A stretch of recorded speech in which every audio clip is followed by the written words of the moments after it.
1,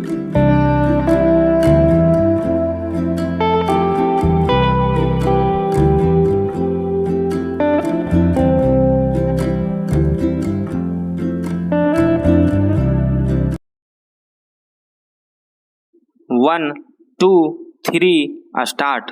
महोदय, निसंदेह ही आज भी हम भले ही कई मुश्किलों का सामना कर रहे हों, फिर भी हम 1991 के उन दिनों जैसी स्थिति में नहीं हैं।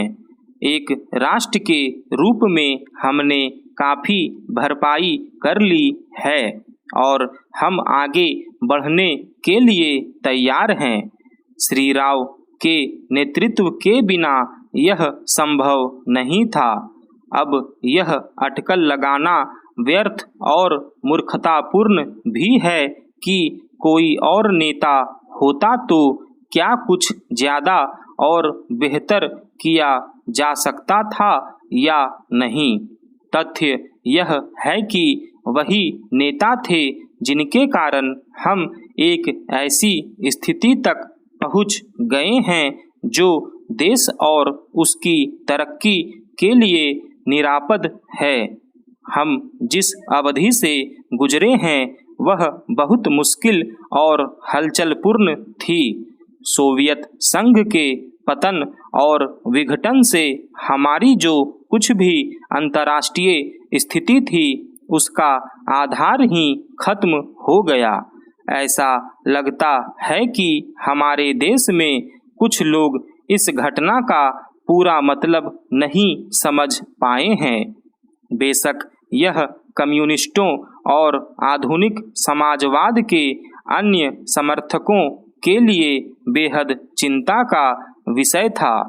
इससे उन सभी निष्पक्ष देशभक्तों को काफ़ी दुख हुआ जिनके लिए सोवियत संघ अच्छा मित्र था और अकेली विदेशी शक्ति थी जो हमेशा हमारे साथ खड़ी होती थी।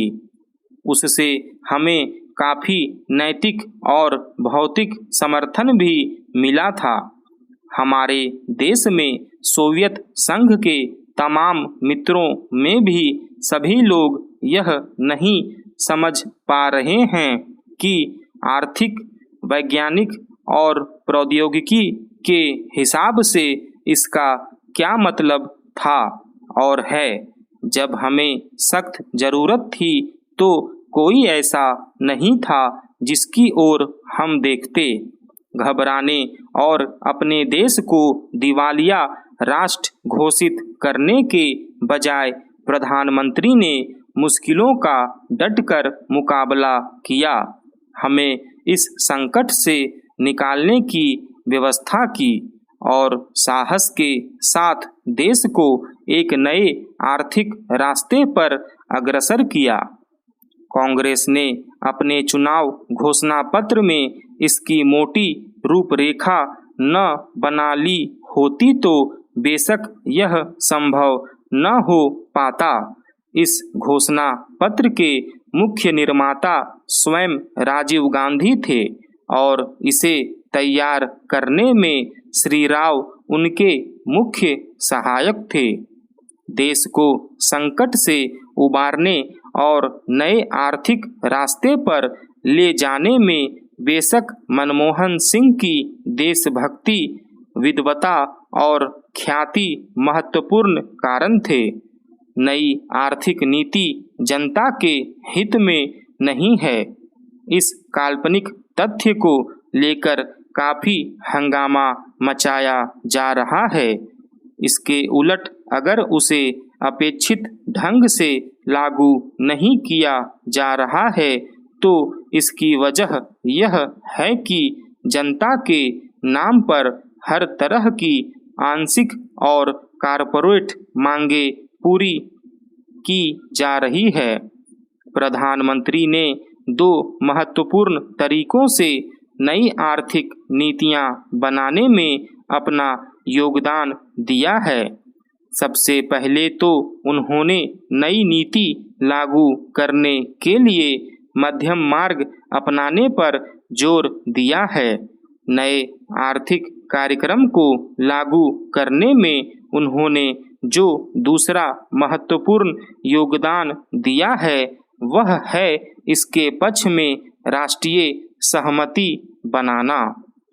महोदय, हमारे देश में राजनैतिक विचारों में जितनी भिन्नता है उसके मद्देनज़र यह एक असाधारण बात है, जबकि इनमें से ज़्यादातर लोग यही ठाने रहते हैं कि चाहे जो हो और जो भी मुद्दा हो उन्हें विरोध करना है।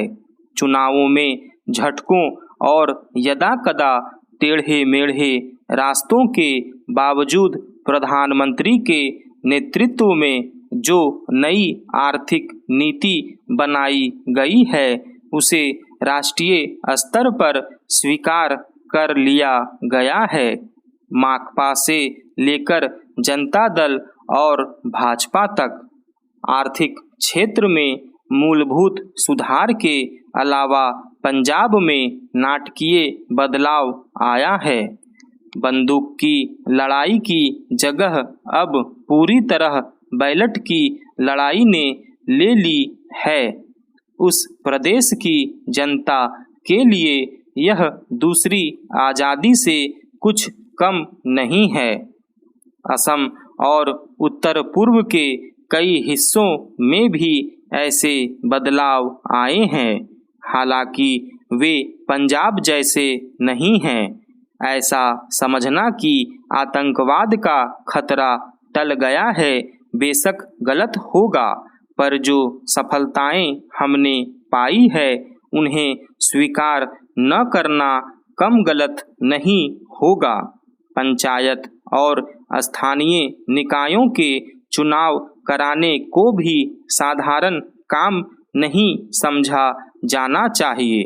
इस कदम से महात्मा गांधी के सपने और दिवंगत राजीव गांधी की लोकतंत्र के लिए प्रतिबद्धता फलीभूत हुई है। यह संविधान की अपेक्षाओं के अनुरूप लोकतांत्रिक क्रांति को आगे बढ़ाने का प्रतीक है। इससे हमारे राष्ट्र का लोकतांत्रिक आधार मजबूत हुआ है। हिंदुत्व के घटते उन्माद का ध्यान रखना भी उतना ही महत्वपूर्ण है। भाजपा और शिवसेना को चुनावी सफलता भले ही मिल गई हो, पर राष्ट्रीय स्वयंसेवक संघ का नेतृत्व भी मानता है कि उसका मुख्य कारण कुछ राज्यों में भ्रष्टाचार, बढ़ती कीमतों, बेरोजगारी आदि जैसी सामान्य समस्याओं से निपटने में कांग्रेस सरकार की नाकामी थी, न कि सांप्रदायिक भावनाएं। हिंदू सांप्रदायिकतावाद में स्पष्ट कमी आना बहुत बड़ी राष्ट्रीय उपलब्धि है। इन सबसे महत्वपूर्ण है सार्वभौमिक मामलों में भारतीय व्यक्तित्व का फिर से उभरना। इसके आयाम हमारे विदेश संबंधों में आर्थिक अंश की वृद्धि से कहीं अधिक है। चीन से संबंध लगातार सामान्य होते जा रहे हैं। भारत ईरान संबंध फिर कायम हो गए हैं। इसी तरह दक्षिण अफ्रीका के साथ परस्पर लाभ के सहयोग की नई संभावनाएं बनी है। अमेरिका और अन्य विकसित पूंजीवादी देशों से सहयोग बढ़ाने की दिशा में समुचित ध्यान दिए जाने के बावजूद किसी भी मसले पर हम नहीं झुके हैं। समर्पण की बात तो दूर है, इसमें आर्थिक संबंधों के महत्वपूर्ण स्वरूपों के अलावा रक्षा का क्षेत्र भी शामिल है। इसका सबसे ताज़ा उदाहरण है परमाणु अप्रसार संधि के मामले में हमारा अपनी नीति पर कायम रहना, जबकि इसके लिए हम पर कई दिशाओं से भारी दबाव डाला गया। गुट निरपेक्ष आंदोलन को नई नीति देने के प्रयास भी चल रहे हैं। इन सब उपलब्धियों को मिलाकर एक वाक्य यह है कि प्रधानमंत्री ने सबसे बड़ा काम यह किया कि हमारे देश में शासन पुनः स्थापित कर दिया और लोकतंत्र को सुदृढ़ बनाया। स्टॉप।